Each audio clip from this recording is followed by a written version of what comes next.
ये गिरफ्तारी एक बड़ी क्रांति लेकर आएगी। एक डरा हुआ शासक एक मरा हुआ लोकतंत्र बनाना चाह रहा है और इसमें कोई दो राय नहीं है कि अब बीजेपी को 543 आएगा। क्या राहुल गांधी होंगे अगला टारगेट? ये तेजस्वी यादव हो सकते हैं अगला टारगेट।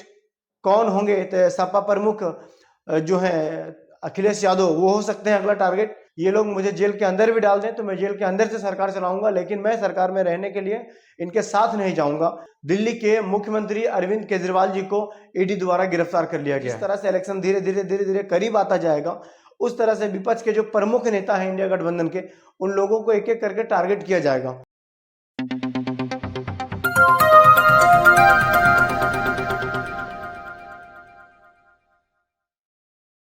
अनाउंसमेंट हो गया लोकसभा चुनाव को लेकर के कि लोकसभा का चुनाव होना है। आचार संहिता लागू हो चुका है और इसी बीच एक बड़ी खबर आ रही है कि बीते रात को दिल्ली के मुख्यमंत्री अरविंद केजरीवाल जी को ईडी द्वारा गिरफ्तार कर लिया गया है। उनके ऊपर आरोप क्या था? शराब घोटाला को लेकर 9 बार ईडी ने अरविंद केजरीवाल जी को समन भेजा, लेकिन किसी तरह के विदाउट एनी एविडेंस उनको आज रात को गिरफ्तार कर लिया गया ईडी द्वारा। सवाल यह है कि इससे पहले इलेक्शन जैसे जैसे करीब आ रहा है, इससे पहले हेमंत सोरेन जो झारखंड के मुख्यमंत्री हैं, उनको गिरफ्तार किया गया और उनकी कुर्सी छीनी गई, उनकी सरकार गिराने की कोशिश की गई केंद्र के द्वारा।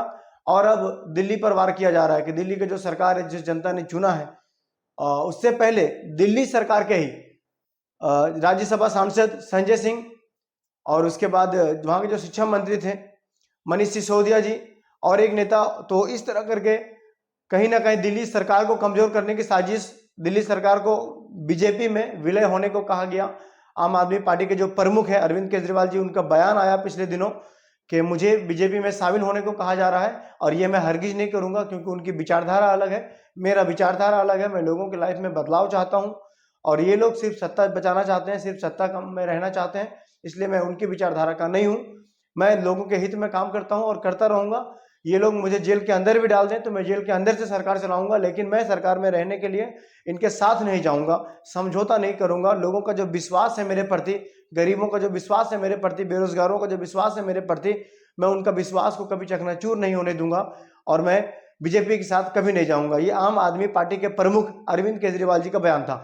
और इसी बात को लेकर कि जब वो शामिल नहीं हुए और उन्होंने मीडिया में आकर के इस बात को कहा तो बीजेपी में आकर बबूला हो गए और केंद्र की सरकार जो उनका जो प्रहार है, कुछ दिन पहले एक सत्यपाल मलिक जी, उनका जो बात आया था, बयान आया था कि वो कह रहे थे कि जिस तरह से इलेक्शन धीरे धीरे करीब आता जाएगा, उस तरह से विपक्ष के जो प्रमुख नेता हैं इंडिया गठबंधन के, उन लोगों को एक एक करके टारगेट किया जाएगा।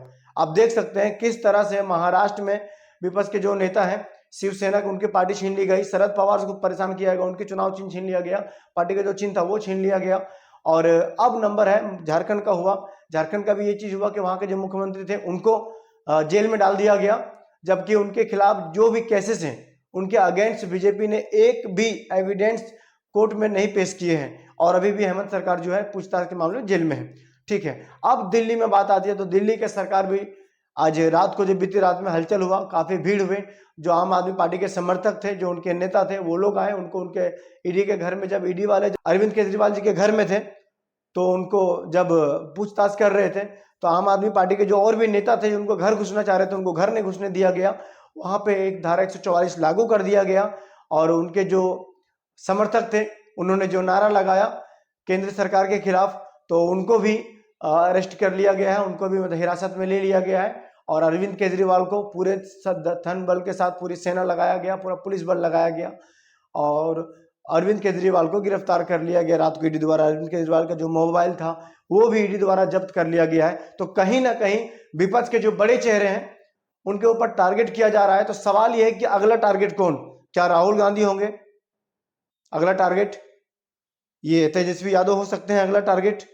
कौन होंगे? सपा प्रमुख जो है अखिलेश यादव, वो हो सकते हैं अगला टारगेट। तो कौन हो सकता है अगला टारगेट? और बीजेपी जो कहती है कि 300 के प्लस सीट नहीं, अब 400 के प्लस सीट आएगा हमारा, तो भाई 400 से प्लस क्यों आएगा? 543 ही ले आओ ना। और इसमें कोई दो राय नहीं है कि अब बीजेपी को 543 आएगा, क्योंकि ये जो इलेक्शन होने वाला है ये कहीं ना कहीं विपक्ष मुक्त इलेक्शन होने वाला है, इसमें कोई विपक्ष नहीं है। क्योंकि आपको पता है कांग्रेस का जो अकाउंट है, कांग्रेस का जो अकाउंट है वो भी सीज कर दिया गया है। अभी जो सरकार है केंद्र में बीजेपी सरकार है, और कांग्रेस जो है अभी तक जो बीजेपी कांग्रेस है जो अभी तक की सबसे बड़ी विपक्ष पार्टी है बीजेपी का अगेंस्ट, तो देश के सबसे बड़ी विपक्ष पार्टी का अकाउंट आप बैन कर दे रहे हो, अकाउंट आप फ्रीज कर दे रहे हो। वो अकाउंट फ्रीज करने के बाद होगा क्या कि वो अपने अकाउंट से कुछ भी पैसे निकाल नहीं सकते हैं। अब पैसे निकाल नहीं सकते हैं तो उसका रिएक्शन क्या होगा कि वो प्रचार नहीं कर सकते हैं, वो एक जगह से दूसरे जगह घूम नहीं सकते हैं, लोगों से मिल नहीं सकेंगे। तो ये सारा चीज जो है कहीं ना कहीं उनको घेरने का प्रयास किया जा रहा है, ताकि हमारे अगेंस्ट जो विपक्ष रहे ही नहीं। अब विपक्ष रहेगा नहीं तो मेरे खिलाफ लड़ेगा कौन, और मेरे खिलाफ कोई लड़ ही नहीं पाएगा, तो फिर हम जीतेंगे तो जीत ही जाएंगे। तो ये एक तरह का साजिश है विपक्ष को कमजोर करने का केंद्र सरकार के द्वारा, और केंद्र की जो चीजें हैं उनको कहीं ना कहीं मतलब मशीनरी है, उन चीजों को एक यूज किया जा रहा है विपक्ष को कमजोर करने के लिए, इलेक्शन को अपने पक्ष में करने के लिए। राहुल गांधी जी का बयान आया कि एक डरा हुआ शासक एक मरा हुआ लोकतंत्र बनाना चाह रहा है, और अरविंद केजरीवाल जी के गिरफ्तारी के बाद इस तरह के बयान दे रहे हैं वो। और इधर फिर सपा प्रमुख अखिलेश यादव, उनका बयान आया कि ये गिरफ्तारी एक बड़ी क्रांति लेकर आएगी। तो क्या होगा देखना दिलचस्प होगा। देश में एक बदलाव आने वाला है, बड़ा बदलाव आने वाला है। बदलाव ये आने वाला है कि देश में लोकतंत्र पूरी तरीके से समाप्त हो रहा है।